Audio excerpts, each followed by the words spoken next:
मंगलाचरणाचे श्लोक म्हणूया. अर्धा अर्धा चरण सांगतो. हे गीता महात्म्याचे श्लोक म्हणून प्रसिद्ध आहे. वसुदेवसुतं देवं कौसचाणूरमर्दनं देवकी परमानन्दं कृष्णं वन्दे जगद्गुरुं कृष्णं वन्दे जगद्गुरुं. गीताशास्त्रमिदं पुण्यं यः पठेत् प्रयतः पुमान् विष्णोपदमवाप्नोति भयशोकादिवर्जितः. गीता सुगीता कर्तव्या किमन्यै शास्त्रविस्तरैः. या स्वयं पद्मनाभस्य मुखपद्मात् विनिःसृता. सर्वोपनिषदो गावो दोग्धा गोपालनन्दनः. पार्थो वत्सः सुधीर्भोक्ता दुग्धं गीतामृतं महत्. मूकं करोति वाचालं पंगुं लंघयते गिरिं. यत्कृपात्तमहं वन्दे परमानन्दमाधवम्. नमोऽस्तु ते व्यासविशालबुद्धे फुल्लारविन्दायतपत्रनेत्र. येन त्वया भारततैलपूर्णः प्रज्वालितो ज्ञानमयः प्रदीपः. कृष्णं नारायणं वन्दे कृष्णं वन्दे व्रजप्रियं. कृष्णं द्वैपायनं वन्दे कृष्णं वन्दे पृथासुतं. नारायणं नमस्कृत्य नरं चैव नरोत्तमं. देवीं सरस्वतीं व्यासं ततो जयमुदीरयेत्. ततो जयमुदीरयेत्. हरये नमः हरये नमः हरये नमः.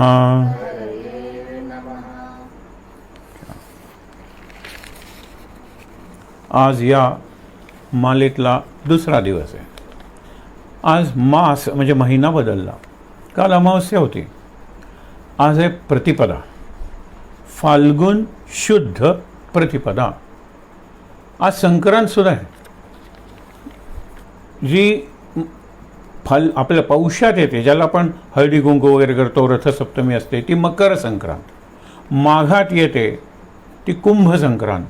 आणि आता येते ते मीन संक्रांत. मग परत मेष वृषभ सुरू होईल. म्हणजे दर महिन्याला संक्रांत आहे, दर महिन्याला शिवरात्र आहे. आणि ती शिवरात्र सगळ्यात महत्त्वाची कुठली, जी आपण परवा साजरी केली ती महाशिवरात्र माघातली. संक्रांत महत्त्वाची कुठली, मकर संक्रांत पौषातली. जे 14 जानेवारीला वगैरे येते, आणि सुमारे त्याच सुमारास पुढच्या मागच्या सगळ्या संक्रांती येतात. संक्रांतीचा संदेश काय आणि प्रतिपदेचा संदेश काय आणि फाल्गुनाचा संदेश काय, एवढं बघून आपण आजच्या विषयाला सुरुवात करणार आहोत. पहिल्यांदा प्रतिपदेचा संदेश आपण बघितलेला आहे की पुरे झालं या दिशेने चालणं. तुला कळलं ना या दिशेने इतका चाललास तरी मुक्काम मला येत नाही आहेस, आता दिशा बदल. पश्चिमेकडे इतका चाललास पण तुझ्या कुठल्याही इंद्रियांची भूक शांत झालेली नाही आहे, वणवण तुझी चालूच आहे, अजून किनारा दिसत नाही आहे. मग आता उलटा फिर ना. तुला जर पूर्वेकडे यायचं आहे तर पश्चिमेकडे पाठच फिरवली पाहिजे, रामकृष्ण परमहंसांनी सांगितलेलं आहे. इथे पूर्व आणि पश्चिम असं करूया ना, पूर्वेला सूर्याचा उदय आहे आणि पश्चिमेला सूर्याचा अस्त आहे. पश्चिमाचा दुसरा अर्थ म्हणजे पाश्चिमात्य देश आणि पौर्वात्य देश. पाश्चिमात्य देश म्हणजे आपण ज्याला म्हणतो ना की टेक्नॉलॉजीचा, सायन्सची खूप प्रगती झालेली आहे, तंत्रज्ञान आणि विज्ञानाची खूप प्रगती झालेली आहे, म्हणजे कल्पना करता येणार नाही अशी. आणि पौर्वात्य देश म्हणला की आपल्याला संस्कृती दिसते. लक्षात घ्या, सगळ्यात महत्त्वाचं संस्कार दिसतात, संस्कृती दिसते, सभ्यता दिसते, ज्याला सिव्हिलायझेशन म्हणतात. म्हणजे मुख्य म्हणजे तत्त्वज्ञान आणि आत्मज्ञान हे कुठे दिसतं? पूर्व दिशेला. आणि आज आपल्याला जीवनात शांत व्हायचं आहे, तृप्त व्हायचं आहे, तर आपल्याला तत्त्वज्ञान आणि आत्मज्ञानच उपयोग पडणार आहे. त्यासाठी मार्गात कोणकोणत्या अडचणी येतात हा आजचा मुख्य विषय आहे, 7व्या अध्यायातलाच विषय आहे. पण हा प्रतिपदेचा संदेश काय? प्रतिपदा, पद म्हणजे पाऊल आणि प्रति म्हणजे विरुद्ध दिशेने. आणि हे किती सुंदर समजावून सांगते हो छोट्या मुलांना सुद्धा. आता प्रतिपदा, काल काय होती? अमावस्या, बरोबर. आता प्रतिपदा म्हणजे दिशा बदल आणि प्रकाशाकडे निघ, बरोबर. मग प्रतिपदा, द्वितीया, तृतीया, पौर्णिमेपर्यंत प्रकाश वाढत जाणार. पण पूर्ण विकास झाला, आता परत प्रतिपदा. आता अंधार वाढत वाढत वाढत अमावस्येला ठार अंधार, परत प्रतिपदा. म्हणजे ही प्रतिपदा दर 15 दिवसांनी आपल्याला सांगते की जीवनाचा विचार कर, आणि दिशा चुकलेली असेल तर त्याला दिशा बदल. ही जी रॉकेट्स वगैरे जातात मंगळावर वगैरे, त्याला सुद्धा मिड कोर्स करेक्शन म्हणतात. त्यांच्याकडे सगळे ते असतात ना मोठे मोठे कम्प्युटर्सचे किंवा याचे मॉनिटर्स म्हणतात, त्याचे स्क्रीन्स असतात, आणि त्याच्यावर दिसतं की इथे थोडंसं चुकलं ना तर इथे खूप चुकणार असतं, म्हणून लगेच त्याला करेक्शन केलं जातं. ग्राउंड कंट्रोल म्हणतात, जमिनीवरून या सगळ्या गोष्टी केल्या जातात. आपण विचार केला पाहिजे निदान 15 दिवसांनी की दिशा बरोबर आहे का, आणि ते सांगणारी तिथी प्रतिपदा. संक्रांत म्हणजे काय? संक्रमण. आणि संक्रमण म्हणजे ट्रान्झिशन, चेंज आहे, स्लो चेंज आहे, क्रांती नाही आहे, संक्रांती आहे. आणि क्रांती चांगलीच असेल असं नाही. क्रांती हिंसक असते, क्रांती रक्त मागते, आणि क्रांती आपली पिलं खाते, असा एक चांगला सिद्धांत आहे.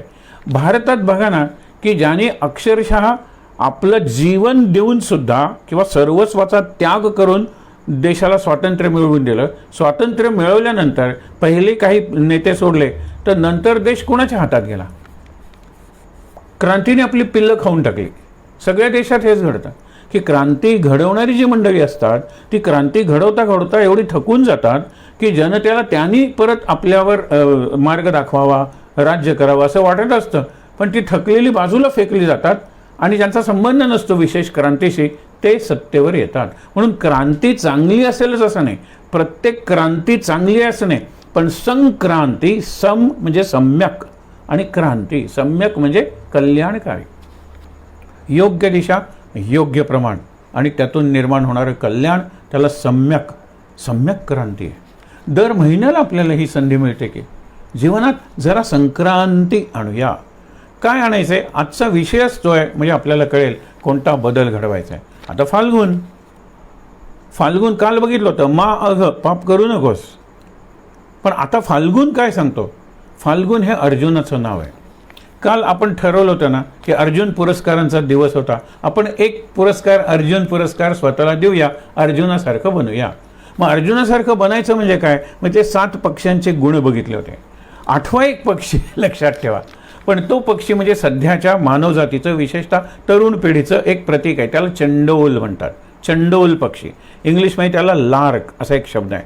आणि लार्क म्हणजे happy and gay as lark, fun and frolic, जपूर जा गडे जपूर जा, म्हणजे मजा करा जीवनात. दुसरं तिसरं काही नाही. कसलं तुम्ही घेऊन बसला आयडियालिझम, आदर्शवाद, भोगवाद, देहवाद, जडवाद, इहवाद, प्रपंचवाद हेच खरं आहे. कारण भस्मीभूतस्य देहस्य पुनरागमनम कृतः. एकदा तो देह जाळला किंवा पुरला म्हणजे राख किंवा माती झाली की तो देह पुन्हा कुठे येणार आहे? कर्ज फेडायला. म्हणून शेवटच्या क्षणापर्यंत कर्ज काढा. ऋण काढून सण करा असं आपण मराठीत म्हणतो. इथे ऋणम कृत्वा घृतम पिबेत. तूप प्या. तूप म्हणजे आयुष्यावर आराम करा, त्याचं ते प्रतीक आहे. म्हणून काय की सध्या जगात चंडोल लोक जास्त आहेत. चंडोल, मजा करा, खा प्या, मजा करा. उद्याचं कोणी बघितलं आहे? पुढचा क्षण कोणी बघितला आहे? आणि कोविड वगैरे आल्यानंतर त्याच्याकडे बघण्याच्या दोन दृष्टी आहेत. बापरे, जीवन केव्हाही संपतंय नाही, काहीतरी चांगलं केलं पाहिजे, ही एक दृष्टी आहे. जीवन केव्हाही संपतंय ना, आहे ते ओरपून घेऊया, आहे ते ओरबाडून घेऊया, आहे ते निचोडून म्हणजे लिंबू जसं पिळून घेतो ना, आणि काय करूया, देहाचे भोग भोगूया. हाही एक इफेक्ट आहे की पहिल्यांदा ज्यावेळेला तो इम्पॅक्ट म्हणतात ना, असा आघात झाला या कोविडचा, त्यावेळेला मानवजात जरा शांत झाली. लॉकडाऊनमुळे घर बसली, विचार करायला लागले. बऱ्याच जणांनी आपल्या जीवनाची दिशा बदलली, पण त्या बऱ्याच जणांपैकी नंतर तो इतका लांबला की ते परत पूर्वीच्या दिशेला गेले. पण त्यातले काही सुधारले असतील. किती सुधारले असतील ते प्रमाण काल आपण नाही का बघितलं की असंख्यातला अर्जुना एखादा या रस्त्यावर येतो, अशा अनेकांपैकी एखादा मार्ग चालू लागतो, आणि अशा अनेकांपैकी एखादा मला येऊन मिळतो. हे प्रमाण काल सांगितलं ना. मग त्यावेळची ती परिस्थिती तर आजची परिस्थिती काय निराळी असणार आहे, उलट आणखीन वाईट झालेली असेल. म्हणून त्यावेळेला असं म्हणजे हजारातला लाखातला एक जर या मार्गाकडे येत होता, तर आता कोटीतला एक येणार ना. कसा एक येणार आहे? जो या मार्गाबद्दल त्याला उत्सुकता निर्माण होईल. आपण याच अध्यायात आलेला आणखीन एक विषय बघणार आहोत, उद्या बघावा लागेल तो, की 4 प्रकारचे भक्त आहेत अर्जुना, आणि 4ही प्रकारचे भक्त मला आवडतात. पण कुठले भक्त आहेत? आज फक्त तुम्हाला नावं सांगतो. आर्त भक्त, अर्थार्थी भक्त, जिज्ञासू भक्त आणि ज्ञानी भक्त. आपण कुठे आहोत हे बघायचं आणि कुठे पोचायचं हे बघायचं, हा उद्याचा विचार असेल. फाल्गुन या नदीला, अर्जुनाला फाल्गुन नाव का पडलं? फल्गू नदीच्या काठी त्यांनी तपश्चर्या केली. प्रसंग महाभारतातला आहे, बघायला नको, पण तरीसुद्धा कुठला एक आपला भाऊ द्रौपदीबरोबर एकांतात असताना दुसऱ्या भावाने जायचं नाही, नियम होता. आणि अशा वेळेला युधिष्ठिर आणि द्रौपदी एकांतात असतात, पहाट झालेली असते. अशा वेळेला एक येतो की माझ्या गायी चोरल्याने, गाय म्हणजे माय आहे सगळ्या जगाची, हे सगळं सांगतो. अर्जुन म्हणतो की माझा धनुष्यबाण आत आहे, पण हे एकांत करतायत. तो म्हणतो गायीनं वाचवणं हे जास्त महत्त्वाचं आहे. जर तुम्ही गेलात ना चुकून आत, तर तुम्हाला 12 वर्ष तपश्चर्येसाठी घरापासून दूर राहावं लागेल, असा एक नियम होता. आणि सगळे नियम नारदांनी घालून दिलेले आहेत. आणि अशा वेळेला हा जातो, त्यावेळेला युधिष्ठिर आणि द्रौपदी बाहेर येत असतात, ते एकांतात नसतात. पण अर्जुन आहे ना, तो म्हणतो धनुष्यबाण मी घेतो, याच्या गायी त्या सोडवून आणून देतो. हा भिक्षुक आलेला आहे आणि ते त्याच्या उदरनिर्वाहाचं साधन आहे.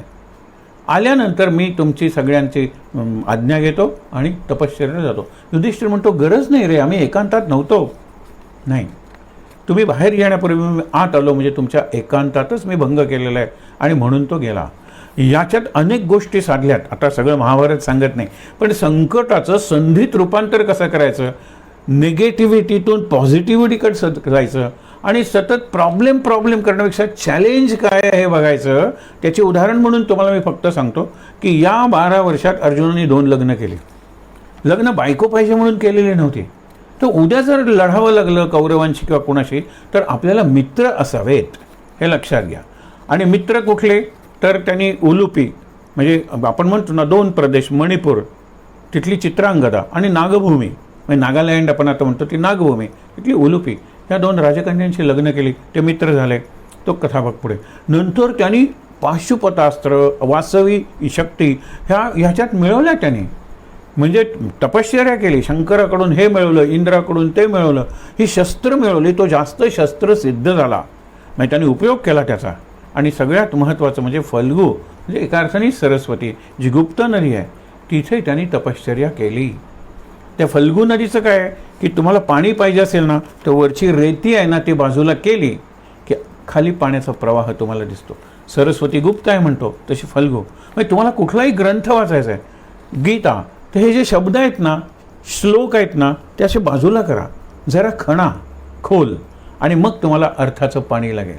म्हणजे जरा सूक्ष्म अर्थ, जरा जीवनाभिमुख, म्हणजे जीवनाला उपयोगी पडेल असा अर्थ, भाव आणि अर्थ दोन्ही. हे गूढार्थ वगैरेच्या मागे लागायचं नाही, पण भावही पाहिजे, अर्थही पाहिजे, ज्यामुळे माझ्या जीवनाला एक अर्थ प्राप्त होणार आहे, एक संपन्न होणार आहे माझं जीवन.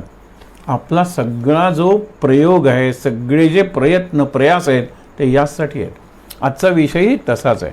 म्हणजे विषय बघायला गेलं ना, तर माया हा शब्द आहे ना, शक्यतो कुणी या वाटेला अभ्यास करणारेच जायचे, पण आपण जीवनाच्या दृष्टिकोनातून मायेकडे बघणार आहोत.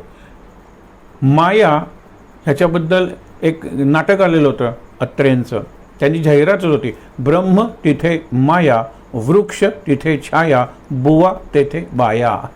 आणि बुवा तेथे बाया हे त्या नाटकाचं नाव होतं. म्हणजे ब्रह्म तेथे माया.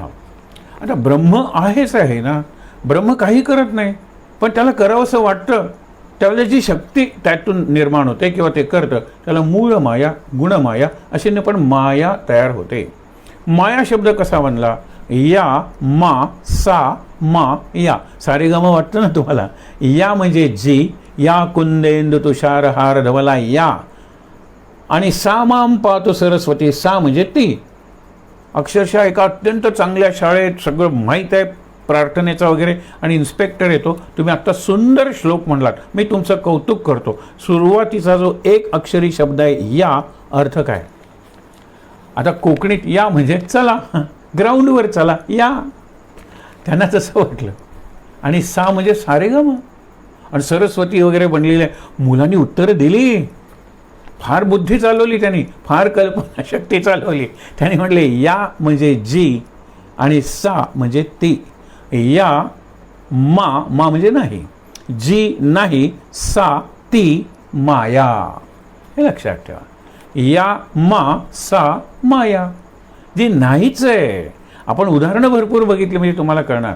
आपण कालही बघितले की दिसतं तसं नसतं, नसतं तसं दिसतं, हेही तितकंच खरं आहे ना. म्हणजे जे आहे तसं दिसत नाही, आणि जे दिसतं तसं ते असत नाही. म्हणून जग फसतं. मी दुसऱ्याला फसवतो असं नाही, माझीही फसवणूक होते. म्हणून मायेची उदाहरणं आपण बघणार आहोत. पण त्यापूर्वी माया हा शब्द गीतेत आलेलाच आहे.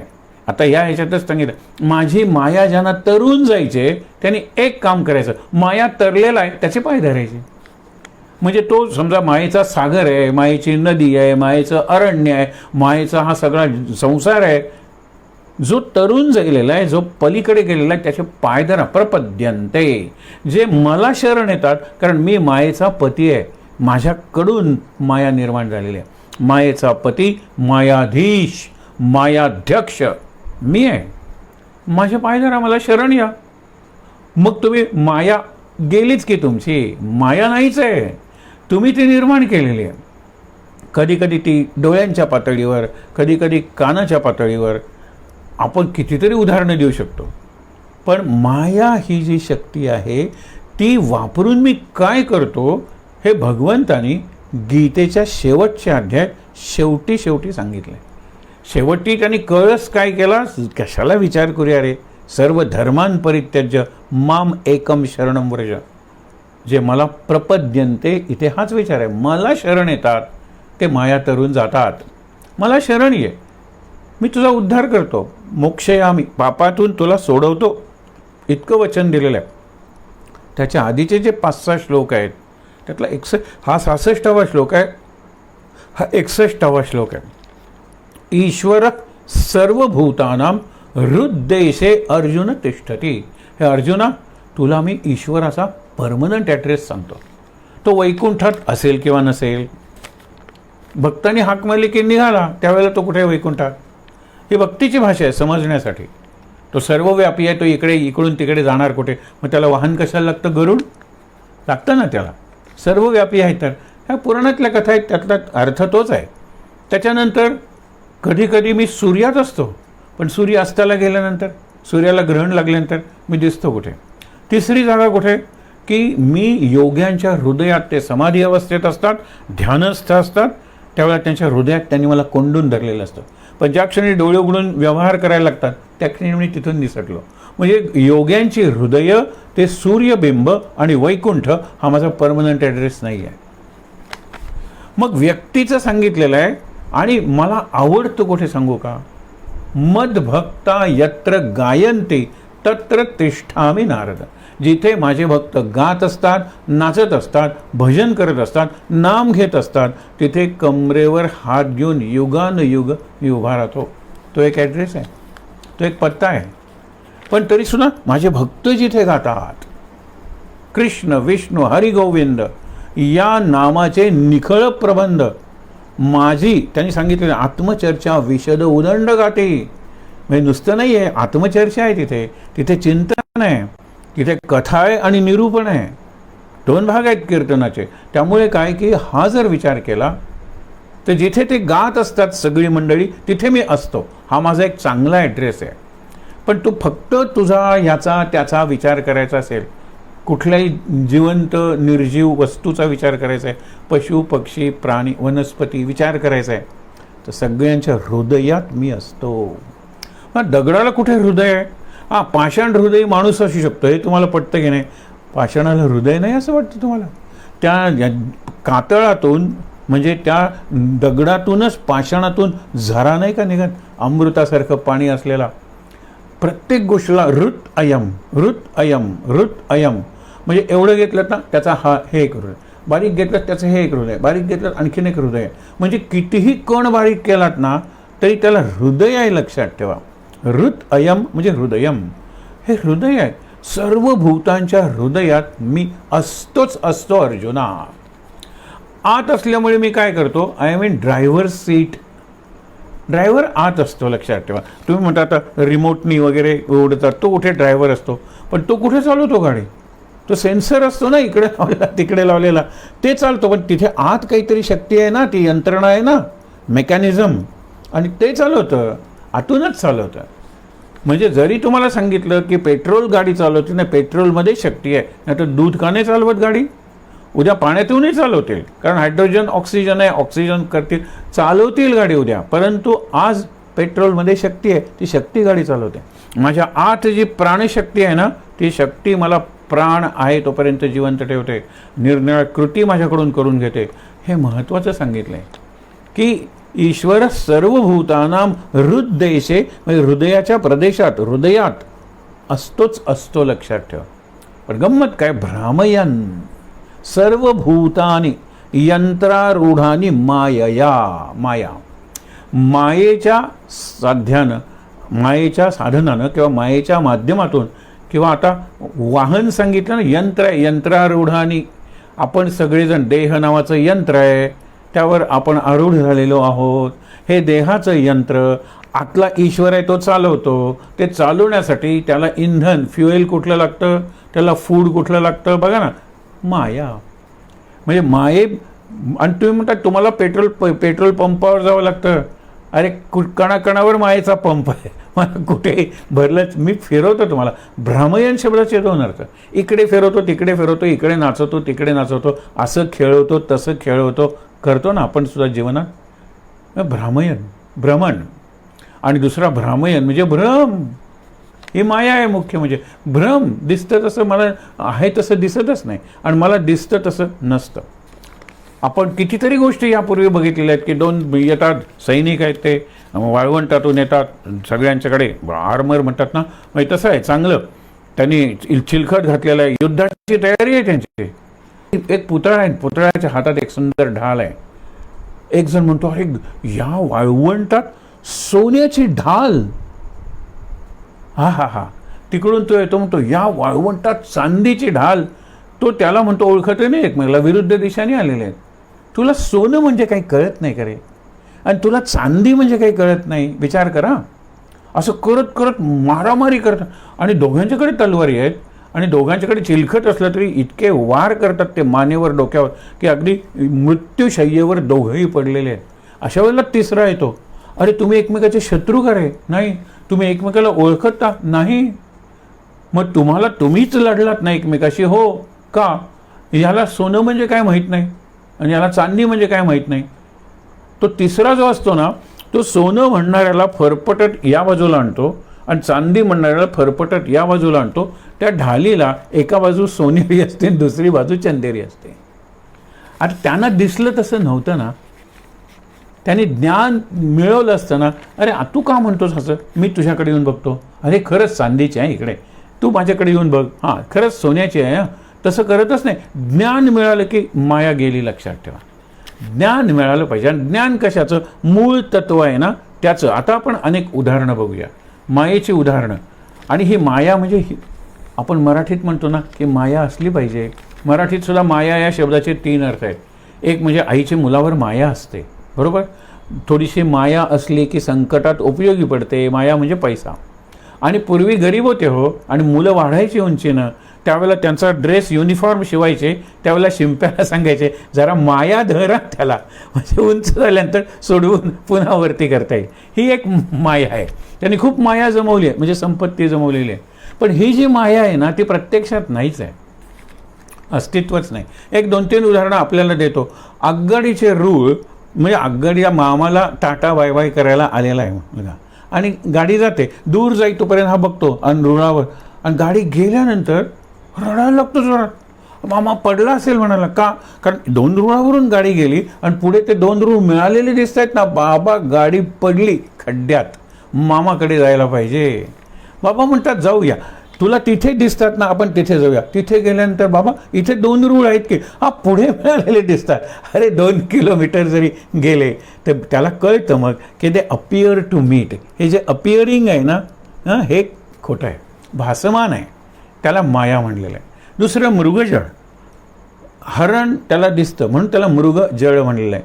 त्याला तहान लागली आहे म्हणून जातो, तिथे नाही पुढे दिसतं, जातो, तहान वाढते आणि तहानेनं तडफडून मिळतो. पण ते हरिण आहे ना, त्याला कळत नाही काय ज्ञान कुठे आहे त्याला.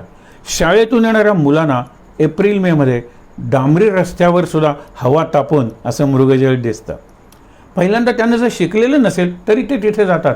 अरे नाही आहे, जरा पुढे दिसतंय, हे असं काही नाही आहे रे, आपण विचारूया. आणि मग त्यांना कळतं कसं ते मृगजळ तयार होतं, आणि मग त्यांना ज्ञान मिळालं की ते सगळं गेलं. बाबासुद्धा घाबरतात संध्याकाळी जायला, कारण या बाबांनी म्हणजे मुलांनी कार्टून बघण्यासाठी घाईत कपडे काढलेले आहेत. दुसऱ्या दिवशी 15 ऑगस्ट आहे आणि ह्याचा 15 ऑगस्टचा जो पांढरा युनिफॉर्म आहे तो त्याने आणलाच नाही, तो अंधारात आहे. बाबा हा जायला अंधारात मी जाणार नाही, बाबांबरोबर जाणार. जातात. बाबा म्हणतात बापरे तिथे साप आहे. ते म्हणजे साप असा कसा असेल, दिवड वगैरे असतं ना साप, तसा दिसतो साप. नंतर टॉर्च आणि हसतात की मुलाला हार जरा तू बागेत टाक, झाडाच्या मुळाशी, निर्माल्य आहे ना. पोरांनी दारातून भिरकावला कारण कार्टून चुकेल ना इकडे, म्हणून ते फिरला, तो अंगणात पडला त्यावेळेला प्रकाश होता, तो हार दिसत होता. अंधार आला की त्याच्यात साप दिसायला लागला. माया आहे. आणि तो प्रकाश टाकला की ज्ञान मिळालं, अरे हा हार आहे. मग ते गळ्यात घालतात, मी शंकर झालो. मग प्रत्येकजण सगळेजण गंमत, कारण आता हे झालेलं आहे ज्ञान. एकदा असेच बाबाचे कपडे आणायला जाणार, हा घाईत असतो सतत, टी व्हीकडे लक्ष असतं, आणि संध्याकाळी कपडे वाळलेले असतात त्यावेळेला घेऊन यायचे. बाबा म्हणले अरे उद्या इन्स्पेक्शन आहे, माझे कपडे इथे याच्यात दिसत नाही, जा घेऊन ये. तो जातो आणि नंतर बाबा तिथे भूत आहे, मला नाही आणताय. तर ते म्हणाले आज भूत वगैरे काय असतं. बघतो तर 2 भूत आहेत. बाबा टॉर्च आणून बघतात, बाबांच्या पॅन्टचे पाय एक भूत आणि शर्टाच्या बाय दुसरं भूत. ते वाऱ्यात असतं.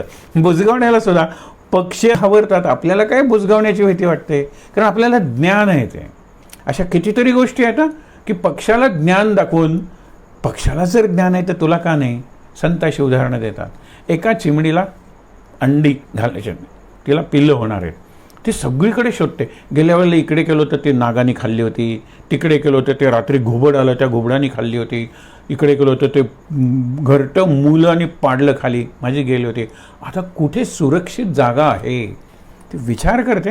हे विचार करणारी चिमणी म्हणते की सगळ्या चिमण्यांना, सगळ्या पक्ष्यांना घाबरवणारा हा जो प्राणी आहे त्याचं जरा निरीक्षण करूया. आणि तिच्या लक्षात आलं की वारं नसेल तर हे बुजगावणं असंच असतं, आणि वारं आलं की त्या दिशेने हलतं, म्हणजे ह्याच्यात जीव नाही आहे. त्या बुजगावण्याला वरती मडकं असतं, आत अशा काठ्या वगैरे असतात. त्या मडक्यात ती घरटं बांधते. बघा, आता तिची भीती गेलेली आहे, तिला कळलेलं आहे ते बुजगाव नाही म्हणून. म्हणून दुरून आपल्याला जे दिसतं, परसेप्शन आपल्याला जे दिसतं, सगळ्यांना ते दिसतं असं नाही, आणि प्रत्यक्षात ते निराळच असतं. मागे आपण विवेकानंदांची गोष्ट बघितली होती, माया म्हणून आज बघायला हरकत नाही. आपल्या मनातलं जे चित्र असतं ना ते आपण बाहेर बघतो. संध्याकाळ झालेली आहे, बाग आहे, बागेच्या पलीकडच्या भागात एक अशी माणसाची आकृती उभी आहे. एक माणूस येतो, गोठडू अगदी छातीशी धरलेलं, तो येतो पळत, आणि ज्यावेळेला तिकडे बघतो त्यावेळेला अत्यंत वेगाने विरुद्ध दिशेने पळत जातो. एक आजोबा बसलेले असतात, ते म्हणतात त्याने तिथे बघितलं ना, हा पळत का गेला. इतक्यात एक तरुणी येते, त्या आकृतीला बघते, माणूस उभा आहे तिथे, घड्याळाकडे बघते, मनात विचार करते, बापरे आज हा आधी आलाय का, आपल्यावर रागवेल. ती जास्त गतीने त्याच्या दिशेने जाते. तो म्हणतो तो विरुद्ध पळाला, ती त्या आली, ती तिथे गेल्यानंतर थोडी थांबली, संथ पावलं टाकत निघून गेली. नंतर एक साधू आला, त्यांनी ती आकृती बघितली, त्यांनी गती बदलली नाही, शांतपणे तो तिथे गेला, इकडे तिकडे बघितलं, त्या आकृतीच्या जवळ बसला आणि ध्यान करायला लागला, प्रार्थना म्हणायला लागला, सायं प्रार्थना. त्यावेळेला आजोबा म्हणाले असं आहे काय. जवळ जाऊन बघतात तर तो झाडाचा बुंधा होता माणसाच्या आकृतीचा. पहिला जो चोर होता त्याला तो पोलीस वाटला, दुसरी जी तरुणी होती तिला तो प्रियकर वाटला, आणि साधूला काही असलं तरी चालणार होतं ना. तो माणूस असता, जरा बाजूला बसला असता, दगड असता, दगडावर बसला असता. हे झाड होतं, झाडाच्या शेजारी बसून त्यांनी ध्यान सुरू केलं. पण तिथे गेल्याशिवाय ज्ञान साधूलाही झालेलं नाही आहे, लक्षात ठेवा. आणि इथे काय धूसर असा प्रकाश आहे, अंधार पडायला लागलेला आहे, त्याच्यात हा भ्रम निर्माण झालेला आहे. म्हणजे जो ज्ञान मिळवतो किंवा ज्ञान नाही मला मिळवतो, जो मला शरण येतो, देवा तू पाव, मला सगळं दाखव, मला कळत नाही आहे जगात कसं वागावं ते, किंवा तू मला बुद्धी दे, माझ्याकडून वागून घे, माझ्याकडून निर्णय घे, माझ्याकडून लिहून घे, माझ्याकडून म्हणजे करणारा तू आहेस, करता आणि करविता माझ्याकडून करून तूच घेतो, करता करविता तू, मी तुला पूर्ण शरण. माया मागे पडली, तुम्ही माया तरुण गेलात. मायेचे आणखीनही कितीतरी उदाहरणं आहेत. आता जरा मार्मिक उदाहरणं बघूया. आणि सध्या मी नंतर विसरेन म्हणून आत्ताच सांगतो, पूर्वी ह्या ज्या काचेच्या आळच्या वस्तू होत्या ना, चकचकीत अशा दिसायच्या, सुपर मार्केट होती, आता मॉल्समध्ये हे बरंचसं फसवं असतं, हे दिखावटी असतं. तुम्ही अगदी साडी वगैरे भरजरी वगैरे घेऊन येता, एकदा धुतली की मच्छरदाणी होती त्या साडीची, बरोबर आहे की नाही. कारण काय की ती झरजे वरचं सगळंच फसवं असतं. म्हणून बऱ्याच वेळेला डॅझलिंग अशा गोष्टी असतात ना, झळझळणाऱ्या, झगमगणाऱ्या, चकाकणाऱ्या, सावध राहायचं तिथे. पण आता दुसरा एक प्रकार आपण घरात आणून ठेवलेला आहे, आणि तो इतका खोटा आहे पण आपण त्याला इतका खरा म्हणतो. ये खिडकी क्या दिखलाती है, सध्या जाहिरात आहे. या खिडकीतून तुम्हाला योगासनं दिसू शकतात, या खिडकीतून तुम्हाला करमणुकीचे कार्यक्रम, या खिडकीतून तुम्हाला खेळ दिसू शकतो, या खिडकीतून काय दिसत नाही. ही खिडकी शब्द बरा आहे. पूर्वी इडियट बॉक्स म्हणायचे ना, बॉक्स समोर बसलाय तो इडियट, ही कल्पना होती. काय खरं आहे ह्याच्यात सांगा बरं. हां, विज्ञानाचे आहे, तिथे फोटोग्राफी आहे, निरनिराळे ॲनिमल प्लॅनेटसारखे कार्यक्रम आहेत, तिथे जनावरं दाखवतात, ते खरं असेल. पण ज्याला आपण सिरियल्स म्हणतो त्या सिरियल्समध्ये काय खरं आहे. त्यांनी घातलेले कपडे खरे आहेत, नंतर तो प्रॉपर्टीवाला काढून घेतो, त्याशिवाय जायचं नाही आहे. ओ साहेब, घड्याळ तुम्हाला दिलं होतं ते द्या, साहेब 2 तुम्हाला दिले होते मोबाईल, एक आपटून फेकायला आणि एक दुसरा करायला, हो ते द्या प्रॉपर्टी. कारण उद्या परत सीन आहे ना मोबाईल फेकण्याचा, ते काय त्यांचे मोबाईल फेकतात नाही ना. हे सगळंच खोटं आहे. त्याला आपण आज व्हर्च्युअल म्हणतो, आभासी म्हणजे माया, आणि व्हर्च्युअल रियालिटी, कारण ते आपल्याला खऱ्यापेक्षा जास्त खरं वाटतं. आणि त्यांचे अभिनय आहेत ना, त्यातून आपल्या डोळ्यात पाणी येतं, त्यातून आपण गदा गदा गदा असे हसतो. आपण हा काय सुंदर असा आपल्या चेहऱ्यात एक एक्सप्रेशन, एक उद्गार निघतो. हे विचार करूया ना आपण, मग आपण रिॲक्ट करतो की नाही त्याला. म्हणजे आपल्या ॲक्शन्स, रिॲक्शन्स, इंटरॲक्शन्स आणि मुख्य म्हणजे ट्रान्झॅक्शन्स, हे शब्द लक्षात ठेवा. पुढे आपण काही मुद्दे वाचणार आहोत तेव्हा तुमच्या लक्षात येईल. तर ही जी खिडकी आहे टी व्हीची, त्या टी व्हीच्या खिडकीपासून सावध राहायला पाहिजे. कारण तिथे सगळं जे व्हर्च्युअल दाखवलं जातं, पोकेमॅन गो आपण बघितलं होतं, त्या पोकेमॅन ती जी आकृती तयार होते त्याला धरायला लोक जातात आणि मग पुढे गाडीच्या खाली सुद्धा मरतात. कारण ती विशिष्ट बटणं दाबल्यानंतर असं एक इल्युजन तयार होतं. इल्युजन म्हणजे भास. दोन रूळ भेटल्यासारखे दिसतात, माहीत आहे ना. आता आणखीन काही उदाहरणं बघूया म्हणजे आपल्याला कळेल की मुलीचं लग्न आहे, हिची मापं घ्या निरनिराळी. तो म्हणतो काही हरकत नाही, एक अशी तार सोन्याची करतो जरा जाड, इकडे करतो कट करतो, अंगठी इकडे एवढं करतो, 4 पाहिजेत ना, कट कट बांगड्या इकडे करतो, पाहिजे ना बाजूबंद, इकडे पाहिजे ना, इकडे नेकलेस वगैरे काय असं. इकडे एकच सोन्याची तार एकी होती. त्या तारीचे मापं घेऊन त्यावर कलाकुसर करून तो निरनिराळ्या दागिने बनवणार आहे. आपण त्याला निरनिराळी नावं दिलेली आहेत. म्हणून मायेचं एक रूप आहे नाम रूपांचा पसारा. खरं काय असतो, सागर आहे, त्याच्यावर लाट येते, लाटेला वाटतं आपण सागराच्या छाताडावर आहोत. एक तर किनाऱ्यावर आल्यानंतर विरून जाते आणि नंतर लक्षात येतं लाटेला समुद्रच हालायला लागला की त्याला लाट म्हणतात. लाट म्हणून प्रकरणच नाही आहे, लाट म्हणून वस्तूच नाही आहे. बघा तुम्ही विचार करून, विटांचा ढीग पडलेला आहे ट्रकमधून काढलेल्या, त्या विटा आहेत. हीप आपण म्हणतो, हीप ऑफ ब्रिक्स, विटांचा ढीग आहे तो. नंतर त्या विटा एकावर एक अशा मांडून वरती केल्या, भिंत तयार झाली ना. भिंत काय नवीन आहे का प्रकार सांगावर? भिंत ही नवीन वस्तू आहे का? नाही, विटांची भिंत आहे. अशा 4 भिंती बांधल्यावरती घर झालं. हे घर म्हणजे असं काय निराळ आहे. आणि आता विटा म्हणजे माती आहे. माती म्हणजे काय हे बघूया ना. शेवटपर्यंत तुम्ही गेलात तर तुम्हाला ब्रह्मापर्यंतच जावं लागतं आणि तिथून सगळा हा प्रवास सुरू होतो. म्हणून माया तरंती, म्हणजे माया कोण तरुण जातात? जे तरुण जातात मायात ते ब्रह्म पावतात. म्हणून माया अत्यंत अवघड आहे तरुण जायला, कारण तिची शक्ती, तिची रूपं, तिची आपल्यावरची पकड एवढी भयंकर आहे. आणि विज्ञान तंत्रज्ञान जसं जसं पुढे जातं ना तसे जास्त मायावी शक्ती त्यातून निर्माण होतात. आपल्याला बऱ्याच गोष्टी नसतात प्रत्यक्षात, पण आपल्याला त्या खऱ्या वाटायला लागतात. ज्याला सिंथेटिक वगैरे आपण शब्द वापरतो, आर्टिफिशियल शब्द वापरतो, हे कुठे ना कुठेतरी त्याच्यात एक माया आहे. मडकी बघा बरं निरनिराळी. आता उन्हाळा आला ना की माठ आणतात घरात आणि मोठे रांजण आणतात लोकांना पाणी पाजण्यासाठी.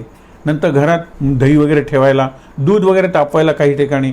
म्हणजे एक आहे ते लहान आहे ते बोळकं, नंतर आहे ते गाडगं, नंतर आहे तो माठ, नंतर आहे तो रांजण. पण कुंभाराला माहीत आहे ना ही सगळी मातीच आहे. ते सोनाराला माहीत आहे ना की हे सगळे दागिना तुम्ही नावं दिलेली आहेत आणि ज्या अवयवावर तो दागिना घालणार आहात त्याप्रमाणे मी त्याला रूप दिलेलं आहे. म्हणून ही अंगठी झाली मुदी, हा बाजूबंद झाला, हा भांगतेळा झाला, झालं ना सगळं. हे उदाहरण नवीन नाही आहे, पण हा जो एक आहे ना प्रकार, मूळ वस्तू ज्याला कळलेली आहे तो म्हणतो बाकीची सगळी कलाकुसर आहे. बाकीची सगळी मूळ सोनं आहे. कुंभार म्हणतो मूळ माती आहे, पण माती तरी मूळ आहे का हो? सोनं म्हणजे धातू तरी मूळ आहे का? नाही. माती आपण म्हणतो ना की आकाश आकाशातून, वारा वाऱ्यातून, अग्नी अग्नीतून, पाणी पाण्यातून, माती, असा प्रवास झालेला आहे. जाऊन सगळं विरघळून आकाश, आणि आकाश ज्याच्यातून निर्माण झाले ते जर ब्रह्म असेल तर तिथपर्यंत आपण गेलेलो आहोत. आणि हे सगळं पंचमहाभूत, त्याच्यातले ते त्रिगुण, आपण म्हणतो सत्व रज तम, हे सगळं जे आहे ना हे सगळं मायावी विश्व आहे. त्याच्या मुळाशी जे तत्व आहे ना, मूळारंभ आरंभ, आपण बघितले स्वामी समर्थ, अरे वडाचं झाडात येणार राहतो पण मूळ मूळ मूळ, आणि ते मूळ असं आहे, लहान बीज जरी असलं तरी मूळ असं आहे की त्यातून वृक्ष अक्षय वट निर्माण होतो. पण तरीसुद्धा हा संसाराचा वृक्ष आहे, आणि संसाराचा वृक्ष असल्यामुळे आपण म्हणतो ना त्याला पिंपळ म्हणले, ऊर्ध्वमूलम अधशाखम अश्वत्थम प्राहुरव्ययम. हा अश्वत्थ वृक्ष आहे, त्याचं मूळ वरती आहे, पणजोबावरती आहेत, नंतर आजोबा, नंतर बाबा, नंतर मी, नंतर माझा मुलगा. हा फॅमिली ट्री आहे की नाही? मग आजोबा पणजोबावरती आहेत की नाही? म्हणून लक्षात ठेवा की हे सगळंच उलट आहे. पानं काय सगळं भासमान आहे, क्षणिक आहे. म्हणून अश्वत्थ नाव दिलेलं आहे. अ म्हणजे नाही, श्व म्हणजे असणे, आणि ठ म्हणजे असणे, आणि श्व म्हणजे पुढचा क्षण, उद्या. आज आहे तसं उद्या नाही, अरे या क्षणालाही तसं पुढच्या क्षणाला नाही, अश्वत्थ म्हणतात त्याला. आणि म्हणून विचार जर केला ना तर प्रत्येक श्वासाला आपण जातोय. आधीच्या श्वासाला होतो तसे नव्हतो. काही श्वासापूर्वी विचार करावर आपण माया शब्दाची किती उदाहरणं बघितली, काही यांच्यापूर्वी काही श्वासांपूर्वी बघितली ना, म्हणून आपला प्रत्येक श्वास संपत असतो. म्हणजे एका अर्थाने अश्वत्थ म्हणजे जर प्रपंचाचा वृक्ष असेल तर अश्वत्थामा म्हणजे आपण आहोत. आणि त्याला चिरंतन म्हणलेलं आहे. असं चिरंतन काही नाही, त्याला मिळालेला जो शाप आहे वेदनांचा, तो शाप घेऊन आपण जन्माला आलेलो आहोत. आपल्याला सुख ज्याच्यात वाटतं, म्हणजे संसारी सुख इच्छेने म्हणजे विंचवाच्या शय्येवर शांत झोपणे शक्य आहे का? हे तुम्ही संसार म्हणता, सुख म्हणता, हे सगळे आपण म्हणतो भास आहेत. तुम्हाला वाटतात, ते प्रत्यक्षात तसे नसतात. कितीतरी उदाहरणं आपण बघितली, आणखीनही काही उदाहरणं बघूया आणि मग आपल्या लक्षात येईल की ज्याला आपण माया म्हणतो ती माया प्रत्यक्षात नसते. हो, मग खरंच नसते. एक मागे मार्मिक उदाहरण बघितलेलं होतं. एक असा खडा आणलेला आहे, जसा हिरा असतो ना, ॲक्च्युअल हिरा नाही, आर्टिफिशियल असेल, पण तो त्यांनी टेलिफोन जवळ ठेवला आहे बायकोला दाखवण्यासाठी. इतक्यात मुलगा येतो की बाबा काय आणलं है ना, अरे तो फुटेला नीट, महाग आहे तो. तो बघतो इकडे तिकडे वगैरे, बाबा बघा मी नीट ठेवलेला आहे. क्रॅक जातो त्याला. मुलगा घाबरतो, बाबा त्याला क्रॅक गेला. बाबांना माहीत असतं की त्याला असा कसा क्रॅक जाईल.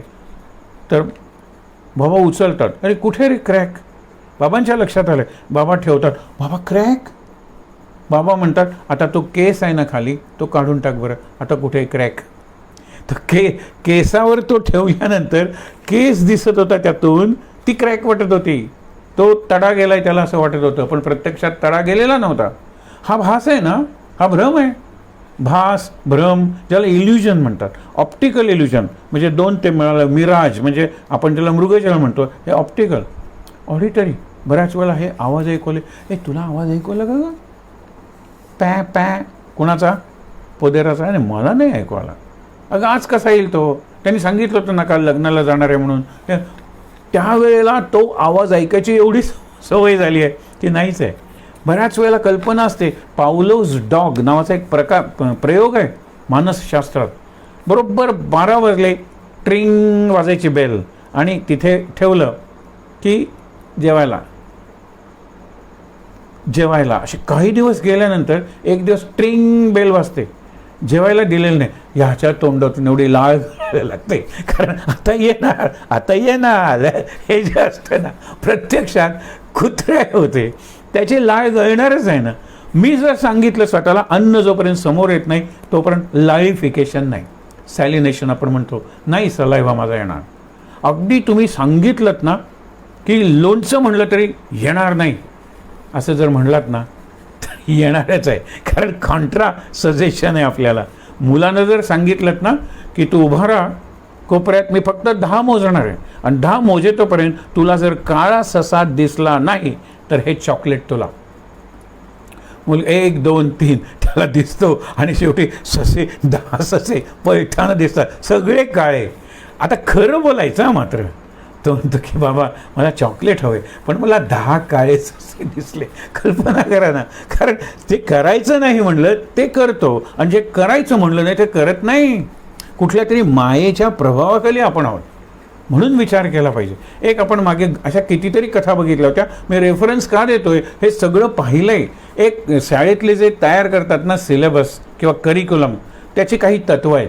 त्याच्यात एक आपण म्हणतो कॉन्सेंट्रिक, म्हणजे 5वीला जे टॉपिक्स आहेत सायन्समध्ये ते 7वीला पुन्हा असतात जरा हायर लेवलवर, ते पुन्हा 9वीला असतात जरा हायर लेवलवर, आणि त्या टॉपिकची टायटल्सही तशीच असतात. 6वीला जे असतात ना ते 8वीला असतात, 8वीला असतात ते 10वीला असतात. हे कॉन्सेंट्रिक. पण काय झालेलं आहे की लेव्हल वाढलेली आहे.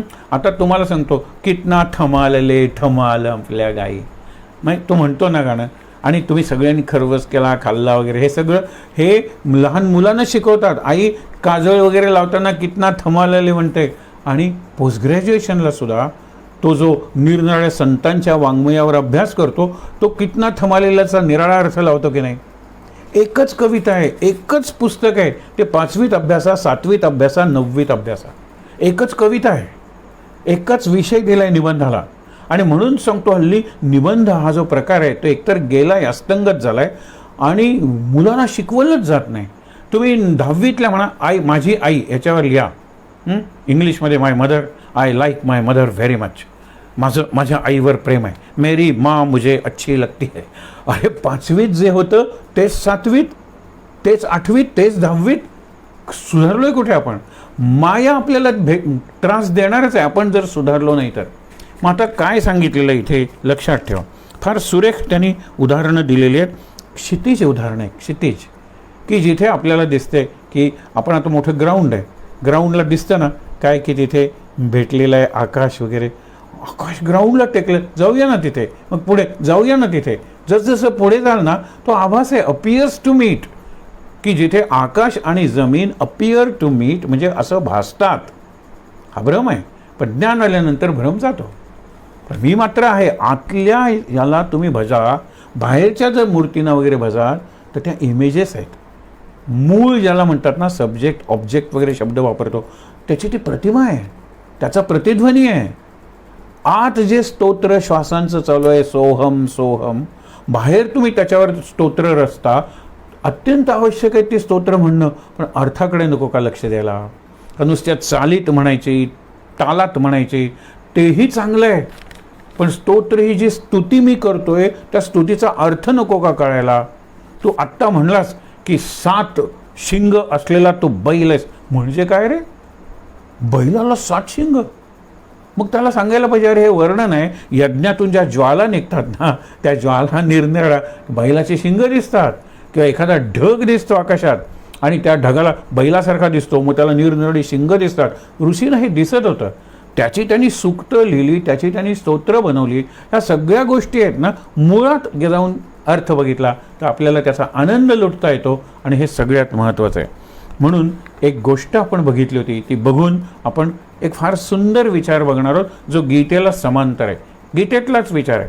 गीतेत सांगितलं काय? भ्रामयन सर्व भूतानी यंत्रारूढानी, देहाच्या यंत्रावर मी त्यांना भ्रमण करू, इकडे तिकडे फिरवतो, घुमवतो, भ्रमवतो किंवा त्यांना भ्रम निर्माण करतो.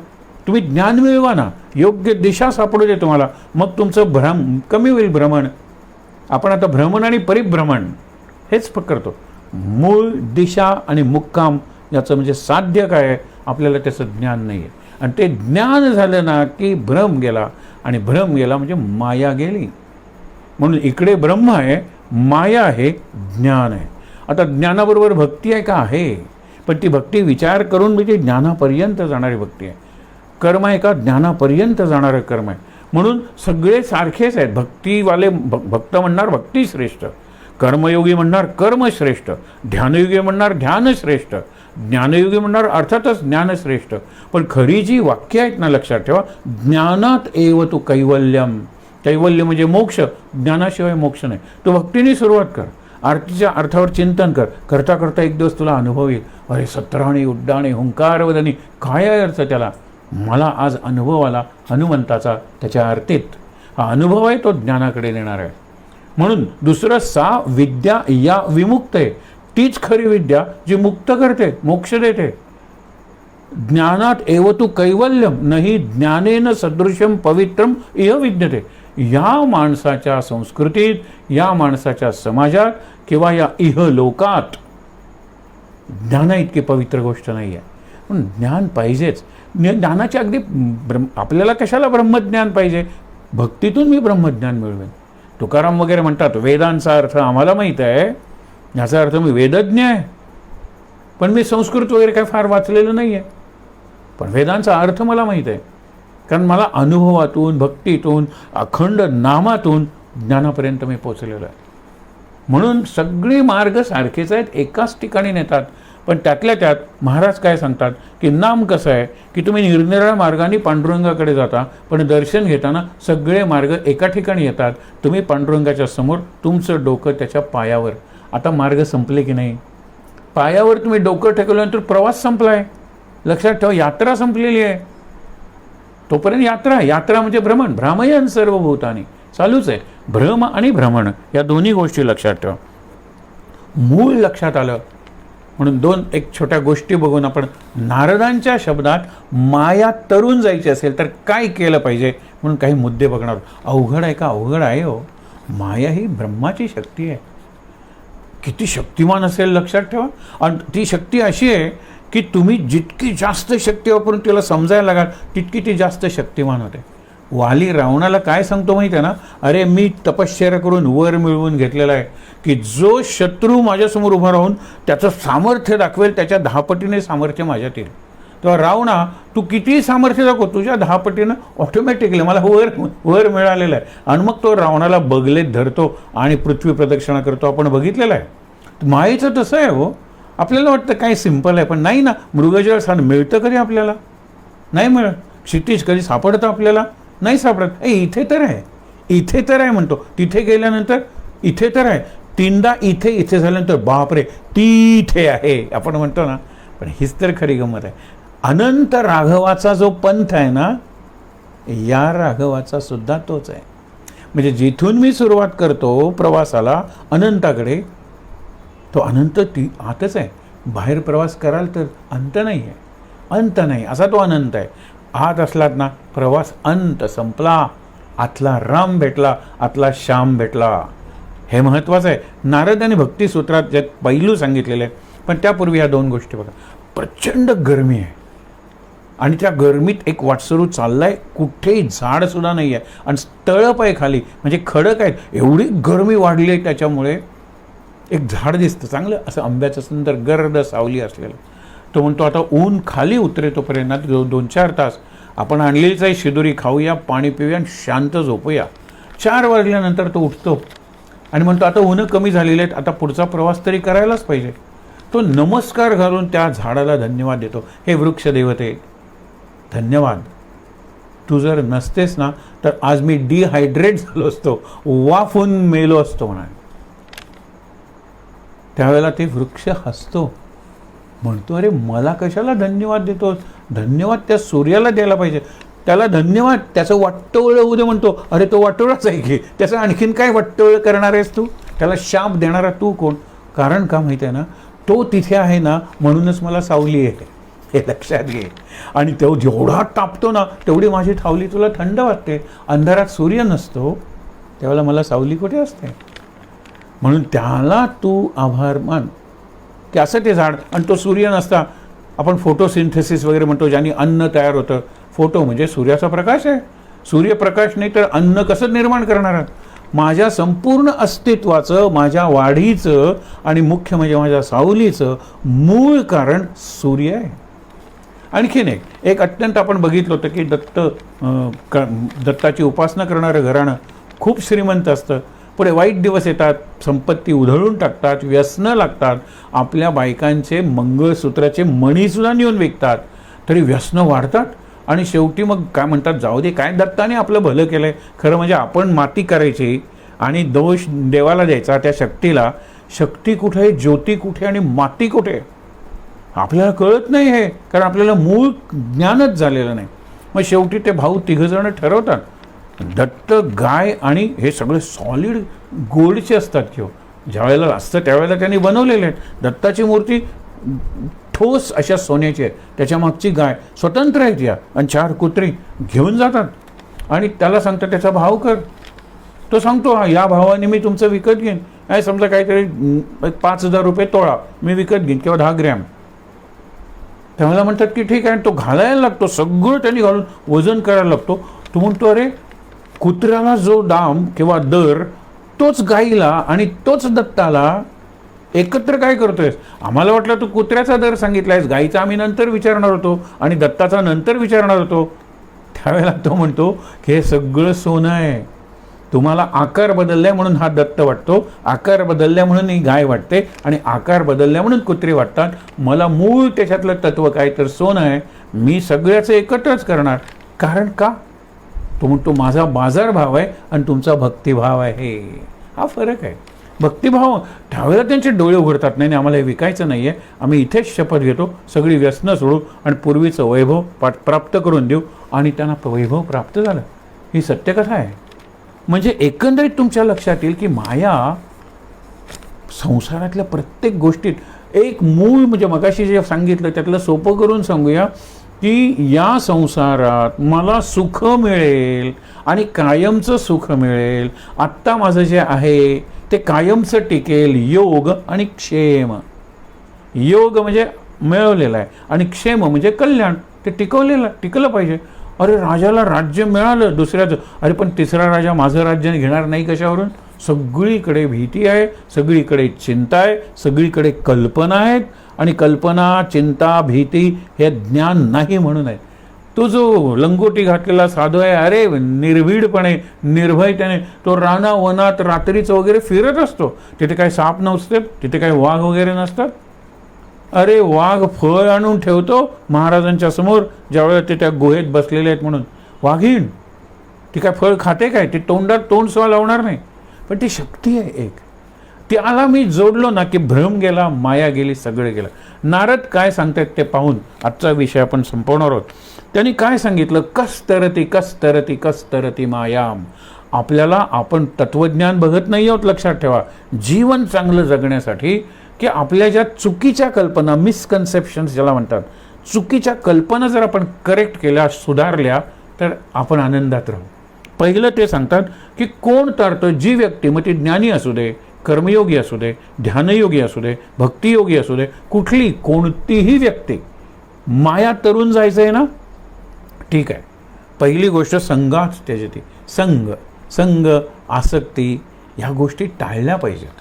म्हणजे किती हे हवं आणि मलाच हवं, तुझंही मलाच हवं, हे जे आहे ना, हवं आणि त्यातून हाव निर्माण होते, हव्यास निर्माण होतो. लक्षात ठेवा, टाळला पाहिजे संघ.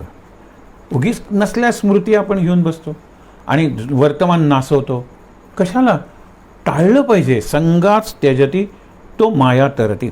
महानुभावम सेवते. हे किती सुंदर आहे. महानुभाव म्हणजे त्यांना महान अनुभव आलेला आहे, ते अंतिम अनुभव आलेला आहे, ते म्हणजे मुक्त झालेले आहेत, ते म्हणजे साक्षात्कारी साधू, संत, महात्मे, सत्पुरुष, ऋषी, मुनी, ही ज्ञानी माणसं आहेत, ही मुक्त झालेली माणसं आहेत, जिवंतपणे मुक्त झालेली आहेत. त्यांची सेवा कर, त्यांचा सत्संग कर, त्यांचा समागम म्हणजे त्यांचा सहवास, हे महत्त्वाचं आहे माया तरण्यासाठी. कारण जे माया तरून गेलेले आहेत तेच मला मार्ग दाखवतील ना माया तरण्याचा. पुढे सांगितलेलं आहे निर्ममो भवती. निर्मम म्हणजे मी आणि माझं यातून जो सुटतो तो, अरे सगळं परमेश्वराचं आहे. मी माझं नाही आणि तू तुझंही नाही. पण मी माझं आणि तू तुझं असं जर असेल ना, तर मी नाही तूच आणि माझं नाही तुझंच, या शब्दात परमार्थ सांगितलेला आहे रामकृष्णाने. पण तू कोण आहे? काली माते, मी नाही ग, तू आहेस. आणि माझं काही नाही ग, सगळं तुझंच आहे.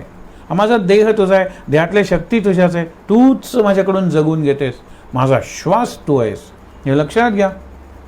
तर तुम्ही माया तरून जाणार आहात, हे लक्षात. तिसरं काय सांगितलेलं आहे? हां, चौथं विविक्त स्थान. विविक्त म्हणजे एकांत स्थान. आपल्याला एकांत जायला आवडतं, पण गेल्यानंतर तो एकांत सहन होत नाही आपल्याला.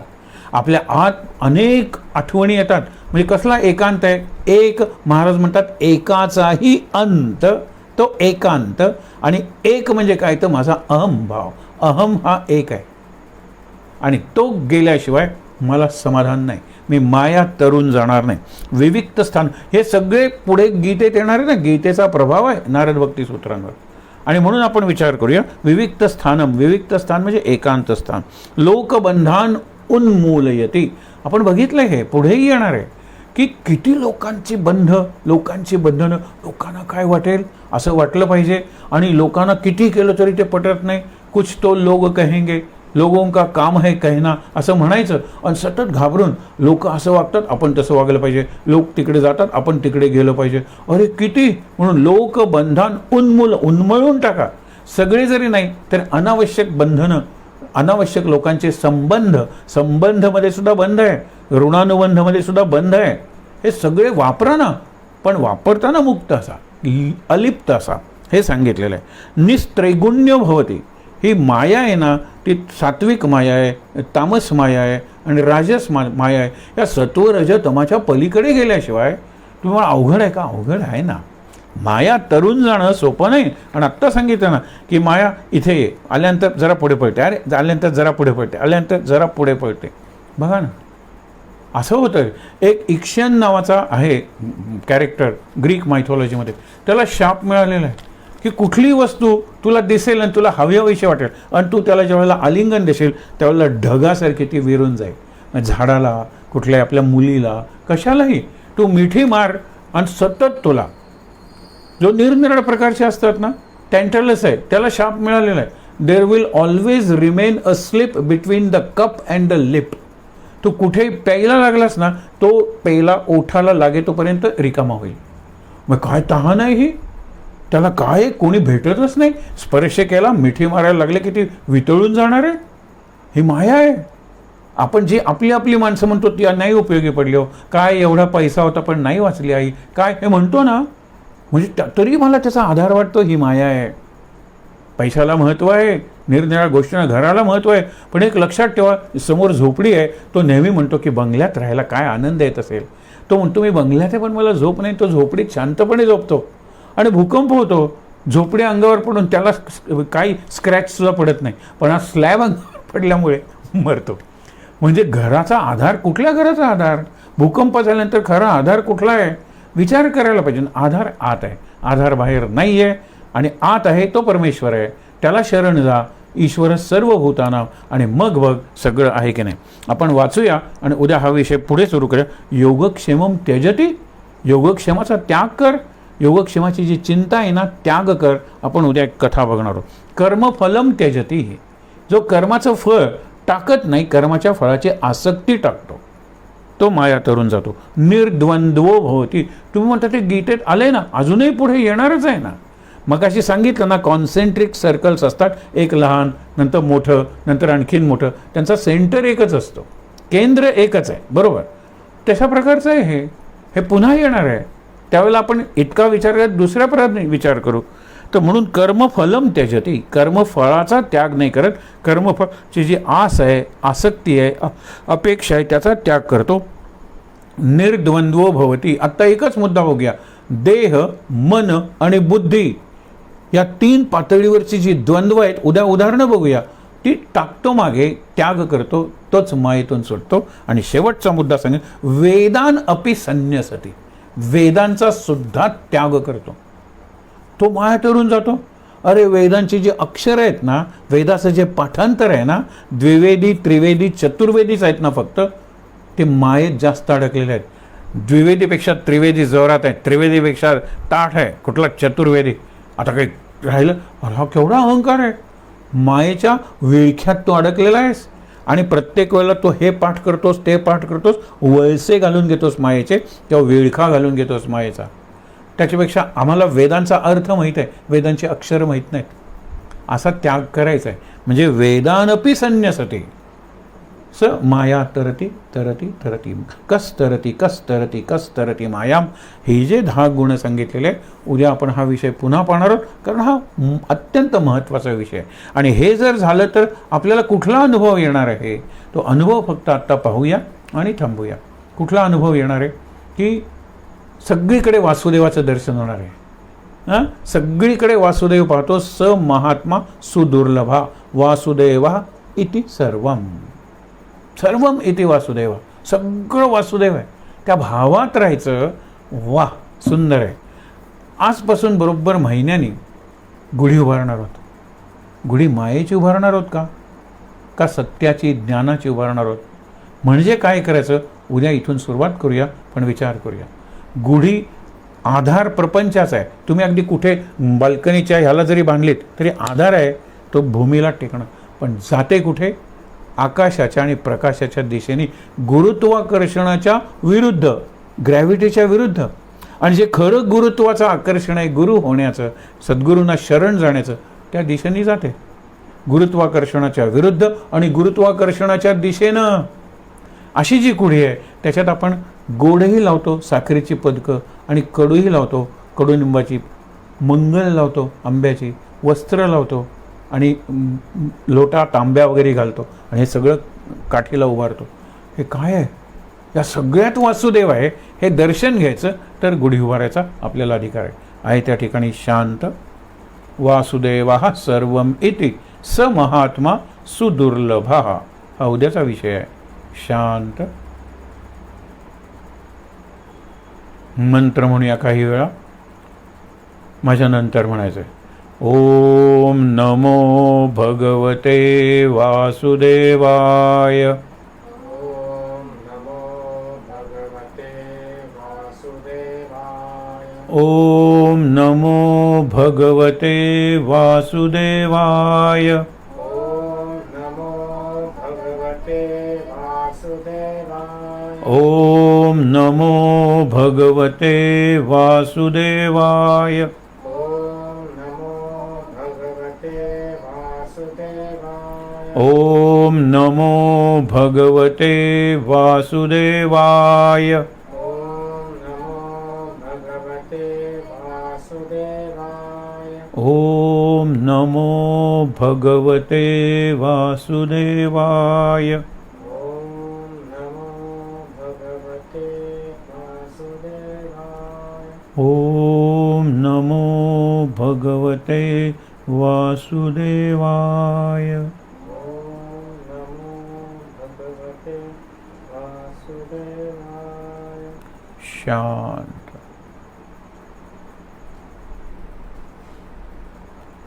शक्ति मंत्र। सर्वमंगलमांगल्ये शिवे सर्वार्थसाधिके शरण्ये त्र्यंबके गौरी नारायणी नमोस्तुते। जय नारायणी नमोस्तुते।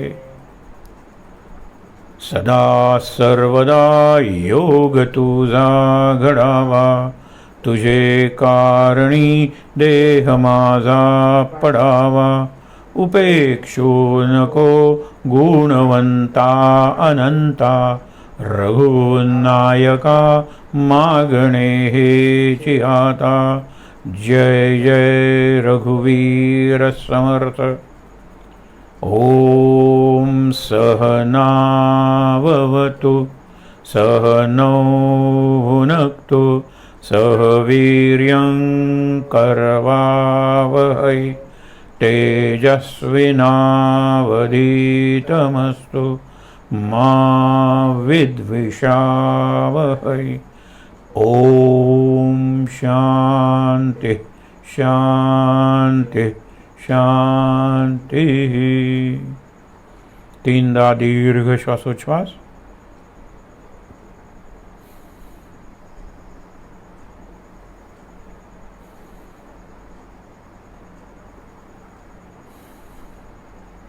हातावर हात चोळून ते हात चेहऱ्यावर डोळ्यांवर चोळायचे।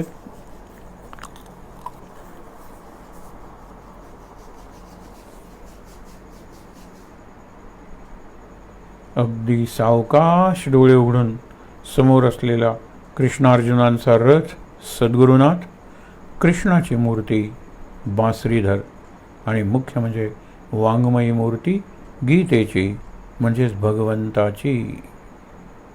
शांत आनंद। महाराज महाराज महाराज।